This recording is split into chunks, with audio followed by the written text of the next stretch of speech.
Salut la compagnie! Quel dommage de vous tourner cette petite vidéo du printemps à l'intérieur, juste pour cause de mauvais temps. Nous voici donc arrivés dans les beaux jours, vous avez sûrement bien observé autour de vous, il y a plein de fleurs qui ont éclos, et je suis parti tel un dresseur de Pokémon chasser toutes les fleurs que je trouvais sur mon chemin. Et j'ai concocté pour vous le meilleur top 5 des FDP, fils de... fleurs de printemps.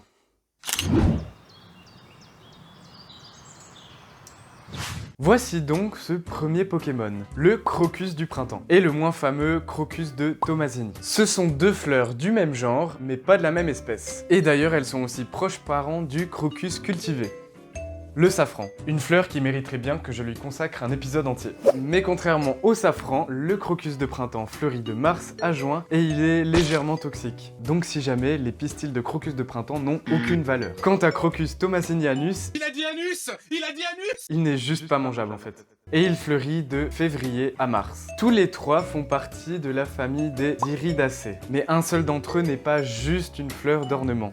Le crocus de printemps aime pousser dans les régions montagnardes, préalpines, dans les pâturages, au sol dont le pH est souvent basique. Et d'ailleurs, je m'étais promis de ne jamais parler des fleurs d'ornement, mais comme le genre crocus détient à la fois des plantes d'ornement et des plantes cultivées, j'étais obligé de les citer, mais c'était la seule et unique fois. Parce qu'en même temps, si je parlais des plantes d'ornement, on en aurait pour des heures. Alors passons tout de suite à la plante pionnière du printemps, j'ai nommé la Véronique des jardins. Non mais c'est pas vrai, déjà rien qu'à son nom, on dirait qu'elle va à l'encontre de ce que je viens de dire. Non, ça n'est pas une plante d'ornement. Même si on pourrait le croire à cause du Desjardins, ça n'est pas une plante d'ornement. Ni la directrice du CHU de Rouen. Si, cette personne existe, alors si vous tenez vraiment à savoir qui est Madame Desjardins, je vous en prie, allez sur Google comme tout le monde. Bon, après ça a l'air d'être une personne comme une autre, je vois pas ce... Tu t'égares. Oh, pardon. La Véronique faisait partie de la famille des Scrofulariaceae. Mais oui, souvenez-vous, la vidéo sur le fraise. Aujourd'hui, elle fait partie de la famille d'une plante extrêmement toxique, les Scrofulariaceae. Les Plantaginacées. Le plantain n'est pas toxique du tout. Oui, mais la digitale pourpre ou jaune sont extrêmement toxiques. La tige velue de la Véronique semble toute petite, et pourtant, à force de ramper et de s'entrelacer sur le sol, elle peut quand même atteindre plus de 50 cm. Ces minuscules feuilles dentées poussent en alternance sur la tige, et au sommet s'y trouve une jolie corolle blanche, au pourtour bleu électrique. Ah, je vous assure, cette couleur, elle s'appelle vraiment comme ça.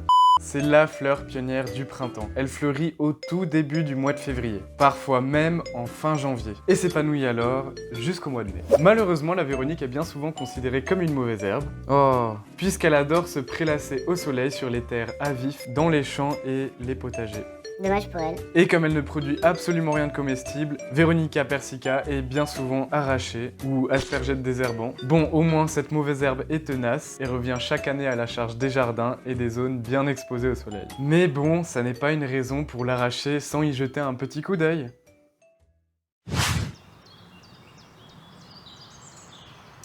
Bon, après la plante qui se fait arracher la tête à répétition en début d'année, voici la plante qui se fait brutalement piétiner par les promeneurs du dimanche sans aucune considération.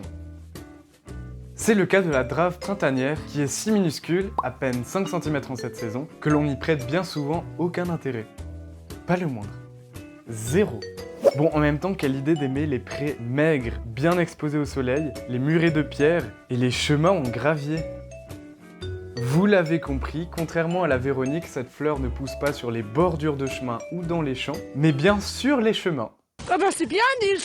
J'adore cette vidéo. Quand elle décide de s'implanter ailleurs que sous nos pieds, elle peut quand même atteindre les 15 cm. Ses feuilles font à peine 1 cm et sont couvertes de très peu de poils, contrairement à la drave précoce qui est une sous-espèce de la drave du printemps. Je n'ai malheureusement pas enregistré sa fleur poilue dans mon Pokédex, donc ce sera pour une autre fois. Moi qui me voyais déjà le meilleur dresseur du monde.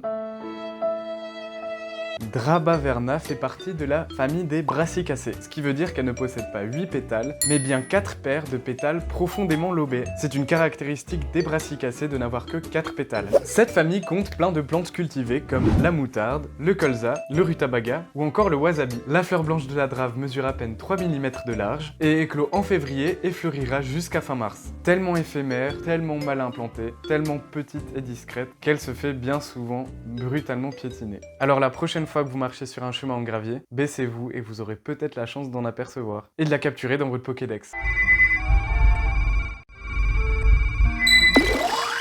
Laminum purpureum est la fleur qui donne son nom à la grande famille des lamiacées. Romarin, sauge, menthe... Et là tu cut, comme ça j'ai pas besoin de me creuser la tête pour en trouver plus. Ok, ça marche. On remarque très bien qu'elle fait partie de cette famille grâce à ses petites fleurs roses en forme de mâchoire. C'est aussi une fleur qui est relativement discrète pour l'instant, mais elle a de la chance de pouvoir grandir plus longtemps que la drave, déjà parce qu'elle pousse pas sur les chemins en gravier. En fait, au mois de mars, elle n'est qu'au début de sa croissance, puisqu'elle grandira jusqu'en octobre et elle pourra atteindre 30 cm de haut. Au final, vu sa longévité, je me suis même demandé si on pouvait vraiment parler de fleurs de printemps. Juste une petite parenthèse comme ça, si jamais c'est pas la lamier, je me suis trompé toute la vidéo, mais c'est bien le lamier. Excusez-moi, mais j'ai de la peine avec les déterminants des plantes. Il existe d'autres lamiers dont la forme et la couleur varient selon les espèces, et une grande majorité sont comestibles. À vous de goûter pour savoir lesquels. Non, ne faites pas ça. Vraiment, ne faites pas ça.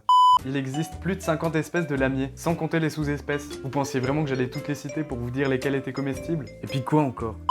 Les feuilles et les fleurs de lamier rouge sont comestibles et elles auraient même été utilisées à l'époque pour leurs propriétés astringentes et diurétiques. De nos jours, on privilégie d'autres plantes pour ces effets-là, mais vous pouvez toujours vous faire une salade de lamier rouge, à ce qui paraît ça a un petit goût de champignon. Par contre, comme tout ce que vous ramassez au sol, rincez, rincez, rincez, rincez, rincez, rincez à n'en plus finir. Si vous voulez pas choper des vers.